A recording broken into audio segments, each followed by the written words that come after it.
Good morning students. Last class में हम लोगों ने न्यूमेरिकल मेथड्स के बारे में पढ़ा। न्यूमेरिकल मेथड्स क्या होती हैं, what are the importance of numerical methods in engineering and the other respective fields, right? And in the engineering field there are different types of branch like CS, mechanical, civil, EC. In each of field the numerical methods are very useful, right? So now today we will discuss how to solve the algebraic and transcendental equation by the numericals method. Okay, and today we will discuss on bisection method. Bisection methods क्या है? ठीक, इस method की help से किसी भी algebraic या ट्रांसेंडेंशियल equation को हम कैसे सॉल्व करेंगे, राइट? तो लास्ट क्लास में मैंने माइनरली आपको बताया भी था कि ट्रांसेंडेंशियल और अलजेब्रिक इक्वेशन क्या है।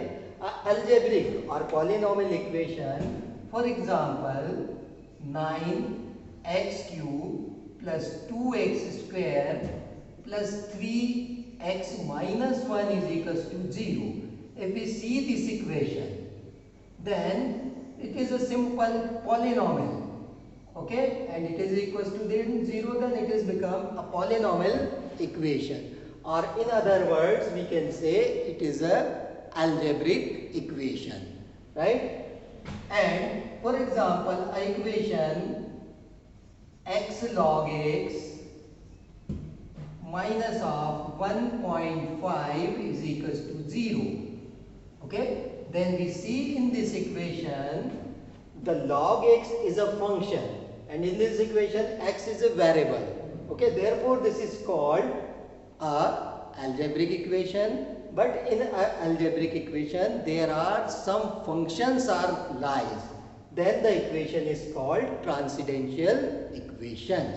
Okay, तो हमको अभी क्या करना है कि बाइसेक्शन मेथड से अलजेब्रिक और ट्रांसेंडेंशियल इक्वेशंस को सॉल्व करना है, राइट? तो पहले तो ये बाइसेक्शन मेथड है क्या, किस पे बेस्ड है, क्या रूलिंग है इसकी, तो अपन वो देखें। The bisection method is basically based on repeated application of intermediate value property. It is based on intermediate value property. Now, अब ये कैसे है, ये इंटरमीडिएट रिपीटेड प्रॉपर्टी पे बेस्ड कैसे है, तो इसको समझने के लिए अपन देखें इसका वर्किंग रूल को पहले समझे, राइट? इसका वर्किंग रूल क्या है? First we suppose let fx be a continuous function in a closed interval ab, and f of a means the value of this function at the point a is less than 0 and the value of the function at the point b, that is fb, is greater than 0. Then there exists at least one root between this interval, and we can find this real root by the approximation, and this is called first approximation. The first approximation is x1 is equals to a plus b by 2. This is the first approximation. तो मेरे को पहला approximation निकालना है, तो पहला approximation जो मैं निकाल रहा हूं किसकी हेल्प से निकलेगा? a plus B by 2. अब यहाँ पे जो x1 मैंने सॉल्व किया है, देन देयर आर 3 पॉसिबिलिटी और there are 3 cases arise. Okay, so there are 3 cases.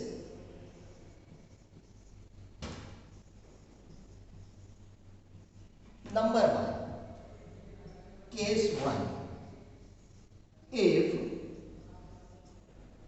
f of x1 is equals to 0, जो हमने फर्स्ट अप्रोक्सीमेशन निकाला है, अगर ये फर्स्ट अप्रोक्सीमेशन पे इस फंक्शन fx की अगर हम वैल्यू फाइंड करें, राइट, तो हमारे पास तीन पॉसिबिलिटी हो सकती है. The first possibility, if f of x1 is equal to 0, then the root, then this x1 is the root of the given equation.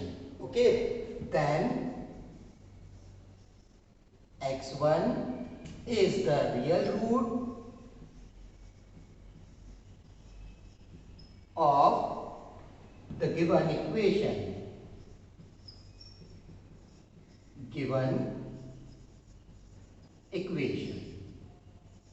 And the given equation is fx is equals to 0. ये अपनी क्या थी?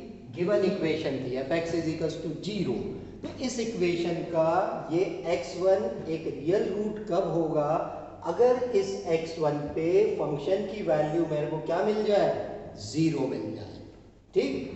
The case second, if f of x1 is less than 0, जरूरी नहीं है कि यहाँ पे f of x1 पे हमेशा मेरे को 0 मिले.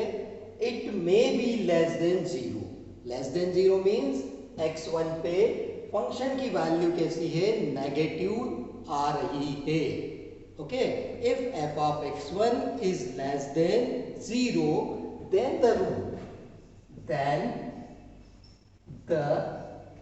root lies between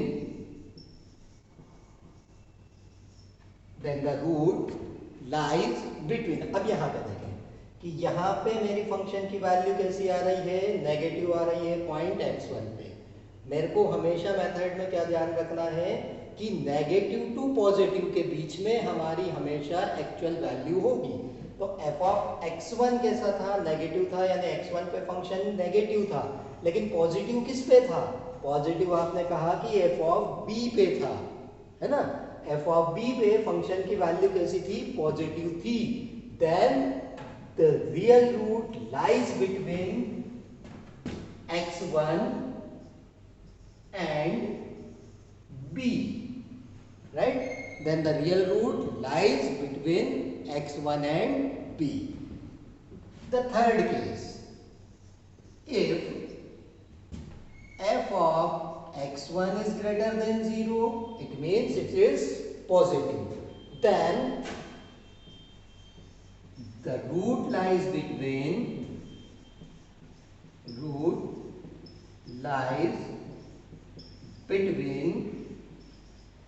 अब यहां पे देखें, अपन ने कहा कि x1 पे वैल्यू मेरे पास कैसी आ रही है? पॉजिटिव आ रही है. तो मेरे को एक वो वाला पॉइंट सर्च करना है जिसपे मेरी वैल्यू नेगेटिव थी. तो नेगेटिव किस पे थी? At the point a, right.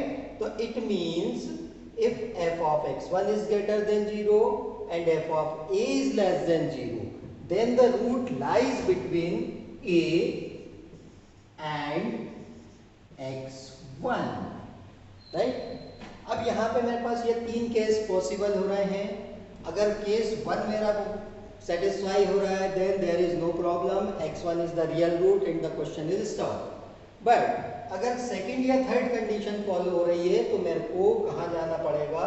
एक सेकंड अप्रोक्सीमेशन के लिए. सेकंड अप्रोक्सीमेशन फिर मैं फाइंड करूंगा, और वो सेकंड अप्रोक्सीमेशन अगर ये कंडीशन को सेटिस्फाई कर देता है तो x2 जो वैल्यू होगी वो मेरा रियल रूट होगा. और अगर वो भी सेटिस्फाई नहीं करता है तो ये दो कंडीशन कोई फॉलो होगी, राइट. तो सेकंड अप्रोक्सीमेशन अब मैं कैसे निकालूं? तो इसके लिए मैंने सपोज किया, suppose that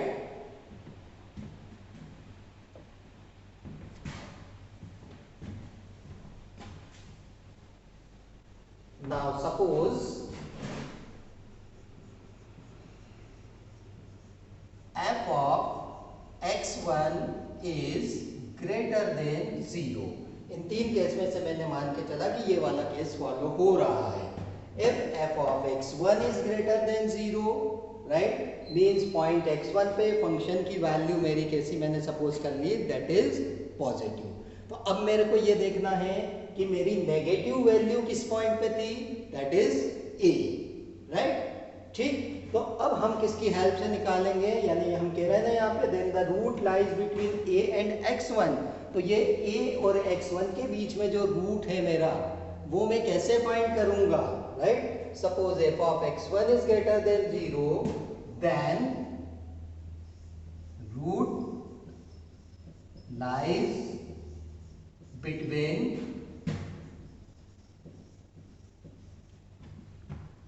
a and x1, and the second approximation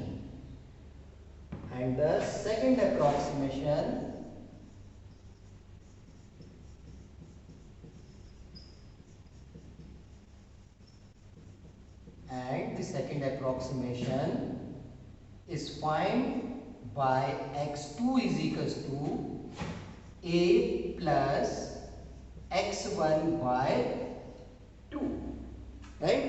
Then we find the second approximation with the help of a plus x1 by 2. Again there is three cases arise, जैसे अपन ने बताया था कि x1 के लिए मेरे पास तीन पॉसिबिलिटीज हो सकती हैं। In the same way, for x2 also there are three cases are right. Number one, if f of x2 is equals to 0, right, then the x2, if f of x2 is 0, then the x2 is the real root of the given equation. And secondly, if f of x2 is less than 0, if f of x2 is less than 0, then the real root lies between x1 and b. Why? क्योंकि x2 पे अभी हमारे पास कैसा है, negative value मिल रही है और positive value किस पे थी, एट द पॉइंट b पे थी। इसलिए मेरा रियल रूट कहाँ लाइज करेगा, x1 एंड b में। And third condition, if f of x2 is greater than 0 means it is positive। अगर मेरा x2 पे फंक्शन कैसा है, पॉजिटिव है, then the real root lies between, अब x2 पे क्योंकि पॉजिटिव था, नेगेटिव किस पे था, अगेन a पे था, इसलिए मैं कहूंगा कि मेरा जो रियल रूट है वो लाइज किसके बीच में हो रहा है, that is a and x2, means real root lies between a and x2। Okay, अब ये फिर से हमने सपोजिशन किया, again we suppose the function f of x2 is greater than 0, right. यही सिचुएशन अपन ने ली, तीन सिचुएशंस थी, तीन में से कोई एक पॉसिबल होगी। मैंने सपोज किया कि थर्ड वाली कंडीशन मेरी फॉलो हो रही थी। Then f of x2 is equals to 0, it means then the root of equation, root lies between a and x2। and how to find with this root, and the third approximation, right, and the third approximation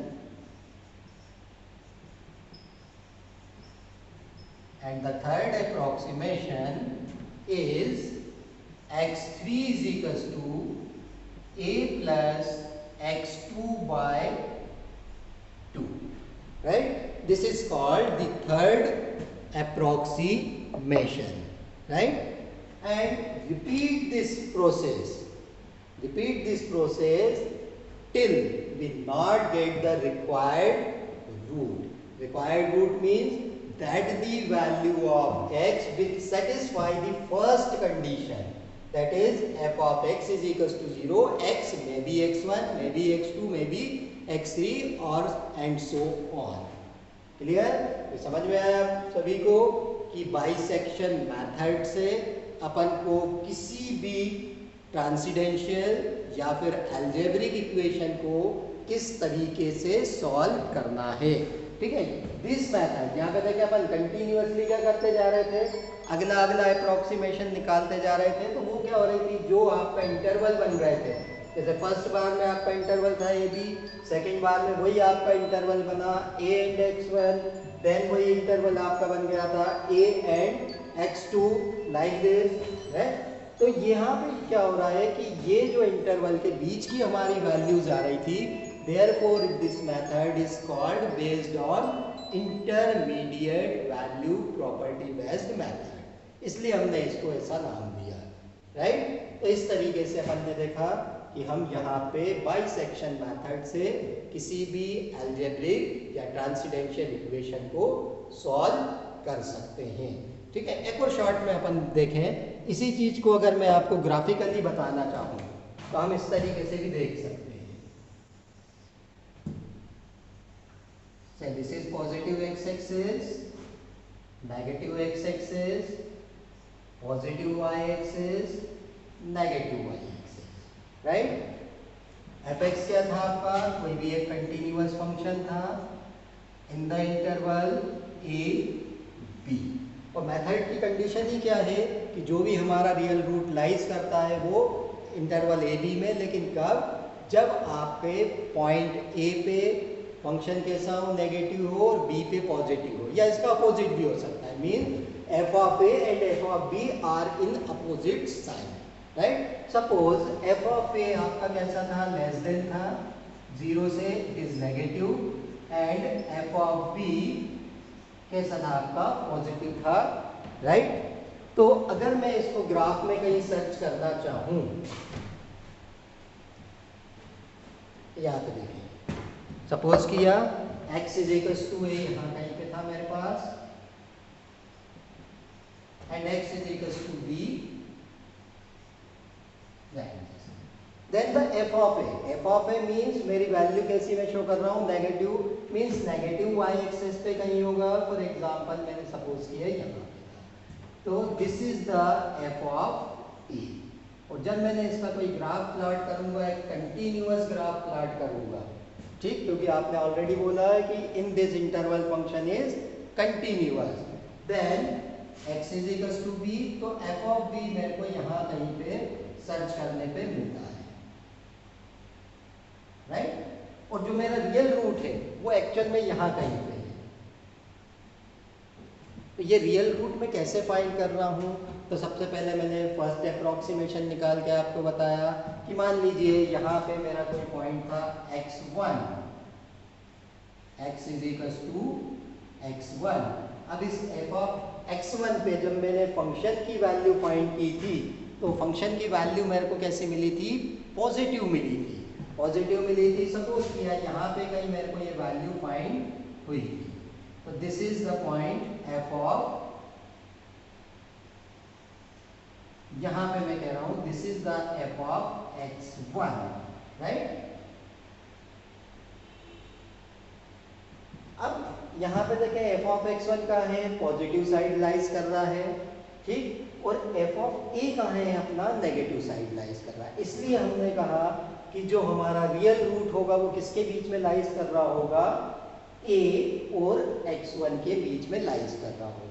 a और x1 के बीच में lies कर रहा होगा तो वो real root क्या हो सकता है, तो उसको फाइंड करने के लिए आपने सेकंड अप्रोक्सीमेशन के लिए फार्मूला ऑपरेट किया था, that is a plus x1 by 2, right. फिर आपने देखा कि इस पे भी अपन ने सोल्यूशन निकाला, f ऑफ x2 सॉल्व किया, but it is not equal to 0, and again we consider the condition f of x2 is greater than 0। अब f of x2 is greater than 0 means again positive, तो यहाँ पे हमने suppose किया मेरा कोई point था x is equals to x2, जहाँ पे मैंने जब फंक्शन की वैल्यू निकाली तो this is again positive, right, this is f of x2, right? Again we see the value of function at the point a is negative, but at the point x2 is positive, therefore the root lies between these two, right? And negative to positive की अगर अपन बात करें तो अपने पास x is equals to a to x is equals to x2, इन दोनों के बीच मेरा real root lies कर रहा होगा। इसलिए फिर मैंने क्या करा, थर्ड अप्रोक्सीमेशन के लिए अप्रोच किया। थर्ड अप्रोक्सीमेशन पे हो सकता है ये तीन में से मेरी पहली कंडीशन सेटिस्फाई हो जाए। इट मीन्स वो मेरा x3 कहाँ होगा, हो सकता है ये, ठीक। और इस x3 पे क्योंकि फंक्शन की वैल्यू 0 आ रही है, इसलिए मैं कह सकता हूँ this x3 is real root of the given equation. Okay. और हो सकता है कि इससे आगे के भी मेरे को अप्रोक्सीमेशन निकालने पड़े, हो सकता है x4 x5 x6 की वैल्यू की मेरे को ज़रूरत पड़े, लेकिन मेरा रियल रूट वही होगा जो मेरे फंक्शन को सेटिस्फाई करेगा। Therefore called, that is called root of the equation. Clear? Thank you.